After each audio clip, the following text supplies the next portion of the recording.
कृष्णा कृष्णा हरे हरे हरे राम राम राम हरे हरे। यहाँ पे इंद्र भगवान की 10 श्लोकों में बड़ी ही सुंदर स्तुति करता है। उस स्तुति के 2-3 श्लोक हम गाएंगे, समझेंगे, फिर आगे की कथा।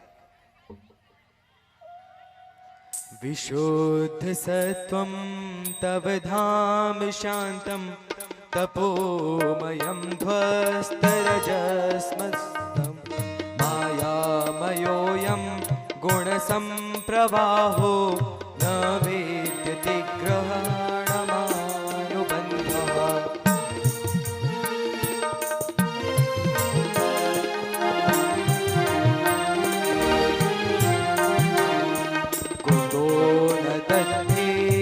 तव इष्टकृता लोभादयो ये बुधलिङ्गभावा तथापि दण्डं भगवान् बिभ्यर्तिः धर्मस्य गुप्त्यै खलनिग्रहाय।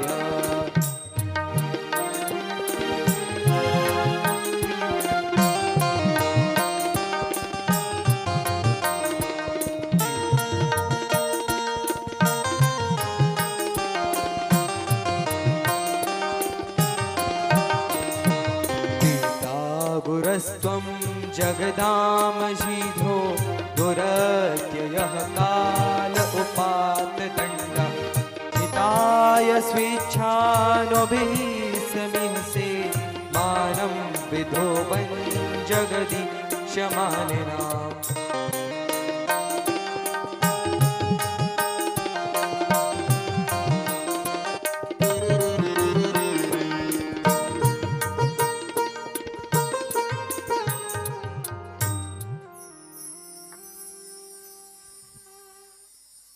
यहाँ पे इंद्र भगवान की स्तुति करता है कि प्रभु, मैंने आपको मर्त्य कहा था, मरने वाला जीव कहा था। प्रभु, आप तो अवतार लेते हैं। अब अवतार में और जन्म में क्या अंतर है? बहुत से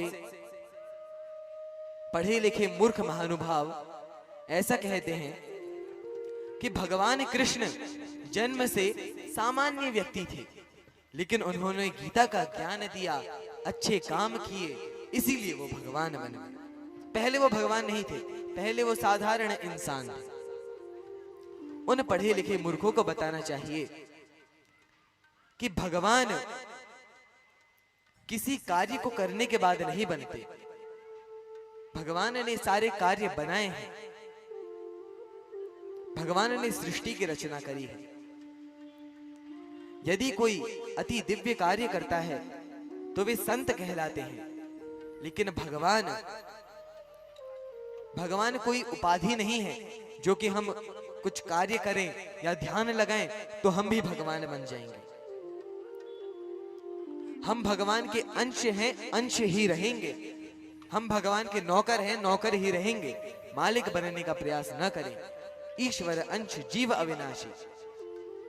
हमारी जो पहचान है वह भी केवल इसीलिए है क्योंकि हम भगवान के अंश हैं। शरीर रूप में हमारी कोई पहचान नहीं है।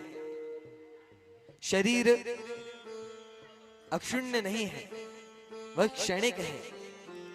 कुछ दिनों के बाद इस शरीर की मृत्यु हो जाएगी। यह एक देह के जैसा है, यह एक कपड़े के समान है, यह देह। परंतु आत्मा शाश्वत है, आत्मा हमेशा रहती है। और आत्मा का परिचय है कि हम भगवान के सेवक हैं। इसीलिए हम कितना ही प्रयास कर लें, हम भगवान के सेवक ही रहेंगे। यहाँ पे इंद्र स्तुति करता है कि आप अवतार लेते हैं। अब जन्म लेते हुए हमें भगवान दिखते हैं कि नौमी तिथि मधुमास पुनीता शुक्ल पक्ष अभिजित हरिप्रीता। राम जी ने अवतार लिया। नंदोस्माद उत्पन्ने जाता हलादो महामन। भगवान नंद बाबा के यहाँ प्रकट होते हैं, वहां नंदोत्सव हो रहा है। लेकिन भगवान का जन्म नहीं होता। जैसे कि एक उदाहरण से हम समझें, एक व्यक्ति को 15 मंजिल ऊपर से फेंका जाए और एक व्यक्ति लिफ्ट से उतर के आए, दोनों में क्या कोई अंतर नहीं है? है अंतर, क्योंकि जिसको ऊपर से फेंका है 15 मंजिल ऊपर से, वो तो बहुत ऊपर चला गया होगा, परंतु जो लिफ्ट से उतर कर आया है वह उसी प्रकार सुंदर सुव्यवस्थित रहेगा। उसी प्रकार से जो भगवान हैं वे उतर के आते हैं। सीढ़ियों को संस्कृत में कहते हैं अवतरणिका। भगवान उतर के आते हैं और हम जीव ऊपर से गिरते हैं। अब जैसे कोई व्यक्ति है, वह रास्ते चल रहा है, ऊपर देख करके नीचे कुआं था, गिर गया। उसकी जब वह चिल्लाता है कि कोई बचाओ बचाओ, एक दूसरा व्यक्ति आवाज सुन लेता है, वह स्वयं रस्सी बांधता है और पूरी तैयारी के साथ में नीचे जाता है। तो एक व्यक्ति आया कि वहां एक व्यक्ति गिर गया, एक व्यक्ति गिर गया। फिर दूसरा व्यक्ति चिल्लाता हुआ है, एक नहीं 2 व्यक्ति गिरे हैं, आंखों देखी बात, 2 व्यक्ति गिरे हैं। तब पहला व्यक्ति क्या कहेगा? नहीं भैया, वो जो दूसरा व्यक्ति है वो गिरा नहीं है, वो पहले व्यक्ति को बचाने के लिए गया है। इसीलिए भगवान हमें इस कूप से बचाने के लिए आते हैं। भगवान आते हैं, लीलाएं करते हैं और फिर उन लीलाओं के माध्यम से हमारा कल्याण होता है।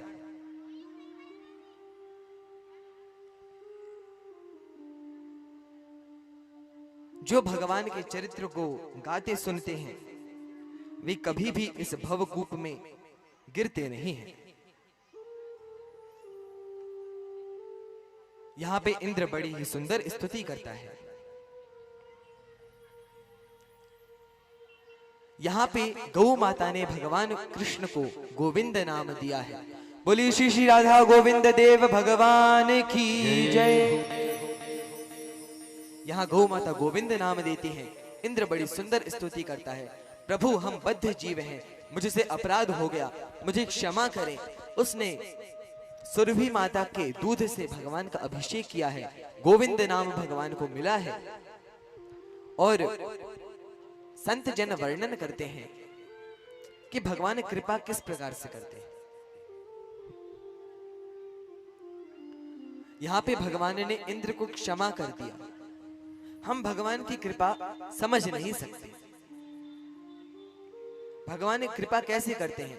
भगवान स्वयं भागवत में आगे कहेंगे,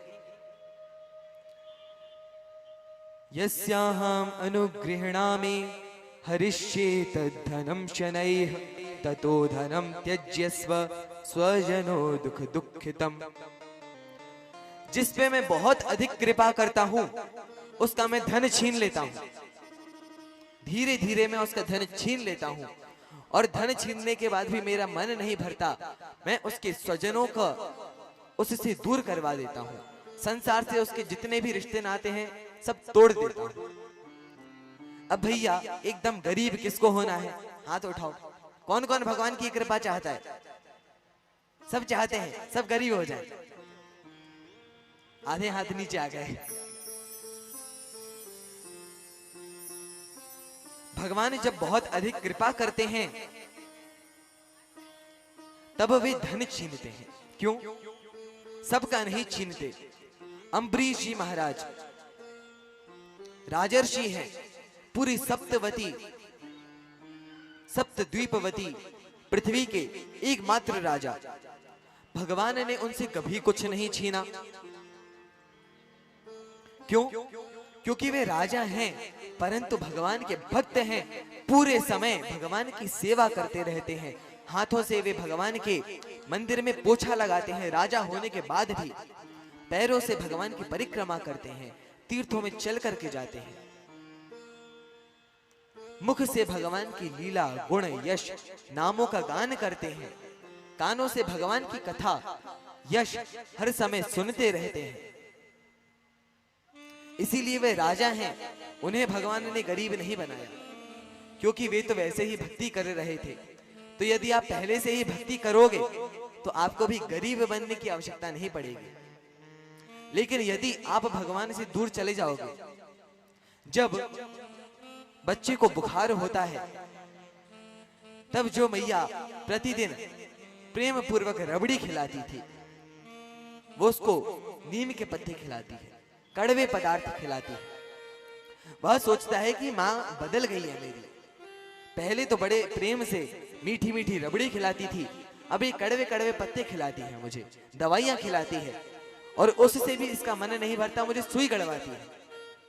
तो उसकी दृष्टि में तो माँ गलत है, परंतु वह अबोध बालक है, वह जानता नहीं है कि उसका हित किसमें है। यदि वह उस समय मीठा खाएगा जब उसकी तबीयत खराब है, तो वह उसके लिए गलत सिद्ध हो सकती है, साबित हो सकती है। इसीलिए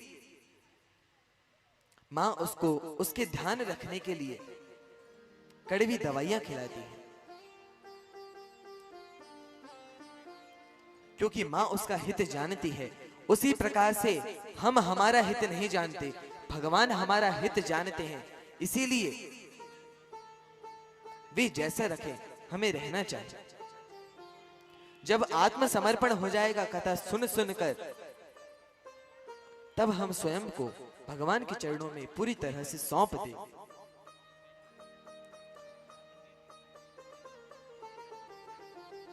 तब हम पूरी तरह से भगवान के चरणों में समर्पित हो जाएंगे। यहां पे इंद्र क्षमा मांगता है, तो भगवान उन्हीं लोगों को कष्ट देते हैं जो बिना कष्ट के भगवान से जुड़ नहीं सकते।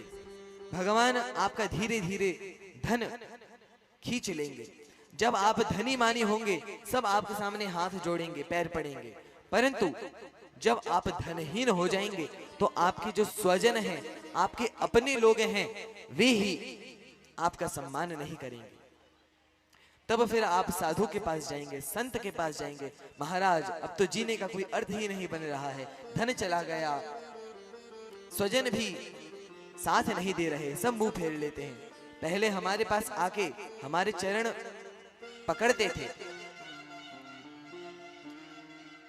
और वे स्वजन भी सोचते हैं कि पहले जब इसके पास धन था तब तो सीधे मुंह बात नहीं किया करता था, और अब धन चला गया तो हमारे पास भीख मांगता हुआ आ गया, उस समय कोई साथ नहीं देगा। फिर संत बताएंगे कि भगवान की भक्ति करो, तब वह भगवान की भक्ति करेगा। रास्ता आप चुन लीजिए, सीधे सीधे यदि कान पकड़ेंगे भगवान की भक्ति करेंगे, या फिर भगवान कष्ट देंगे फिर घुमा के कान पकड़ेंगे, क्योंकि भगवान अपनी ओर आकृष्ट तो करेंगे। लेकिन यदि आप धनी मानी हैं और आप भगवान के भक्ति भी नहीं है, इसका अर्थ है भगवान आप पे प्रसन्न नहीं है, आप पे कृपा नहीं कर रहे, क्योंकि यस्याहम अनुगृहीणामि हरिष्ये तद्धनम शनैः। धीरे धीरे मैं उसका पूरा धन, स्वजनों से नाते सभी कुछ छीन लेता हूं।